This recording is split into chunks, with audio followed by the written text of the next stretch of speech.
আসসালামু আলাইকুম রাহমাতুল্লাহ। আজ আমরা একটি অত্যন্ত গুরুত্বপূর্ণ প্রশ্ন নিয়ে কথা বলবো।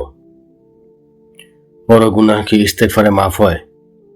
অনেকে মনে করেন ইস্তেগফার করলে শুধু ছোট গুনাহ মাফ হয়, বড় গুনাহ মাফ হয় না। আজ আমরা কুরআন ও সহিহ হাদিসের আলোকে এই ভুল ধারণার সঠিক উত্তর জানব। ইস্তেগফার ও তাওবা কি একই?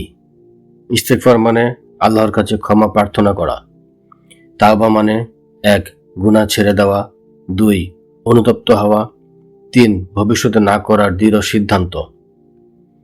শুধু মুখে আস্তাগফিরুল্লাহ বলাই পূর্ণ তাওবা নয়, যদি অন্তর পরিবর্তন না হয়। কুরআনের সুস্পষ্ট ঘোষণা। সূরা জুমার 53 নম্বর আয়াতে আল্লাহ তাআলা বলেছেন, হে আমার বান্দাগণ, তোমরা যারা নিজেদের উপর জুলুম করেছ, আল্লাহর রহমত থেকে নিরাশ হয়ো না। নিশ্চয় আল্লাহ সব গুনাহ ক্ষমা করে দেন। লক্ষ্য করুন, এখানে সব গুনাহ বলা হয়েছে। এখানে ছোট বড় কোনো সীমা দেওয়া হয়নি।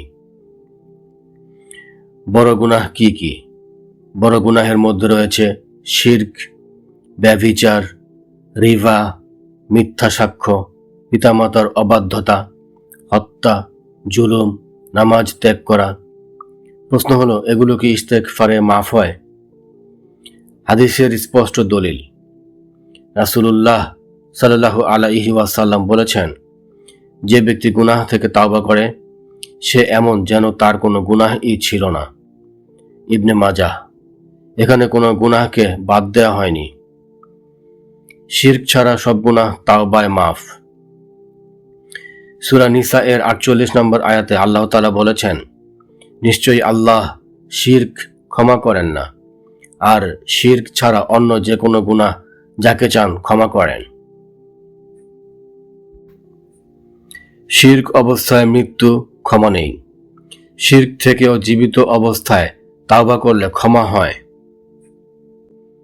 বড় গুনাহ মাফের 4টি শর্ত। 1. গুনাহ ছেড়ে দিতে হবে।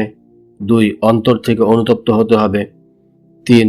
ভবিষ্যতে না করার দৃঢ় সিদ্ধান্ত। 4. মানুষের হক হলে তা ফেরত দিতে হবে বা ক্ষমা চাইতে হবে। এই 4টি শর্ত পূরণ হলে সব বড় গুনাহ মাফ হয়ে যায়। শুধু মুখে ইস্তেগফার বললে কি হবে? যদি গুনাহ চালু থাকে, অনুতাপ না থাকে, ছাড়ার ইচ্ছা না থাকে, তাহলে এটা ইস্তেগফার নয়, বরং আত্মপ্রবঞ্চনা। আশা ও ভয় দুটোই রাখতে হবে। মুমিন কখনো বলে না, আমার গুনাহ অনেক, আল্লাহ আমাকে মাফ করবেন না, কারণ নিরাশ হওয়া নিজেই একটি বড় গুনাহ। সংক্ষেপে বললে, হ্যাঁ, বড় গুনাহ ও ইস্তেগফার ও তাওবায় মাফ হয়। শর্ত হলো সত্যিকার তাওবা। আল্লাহর দরজা মৃত্যুর আগ পর্যন্ত খোলা। আজই ফিরে আসুন আল্লাহর দিকে।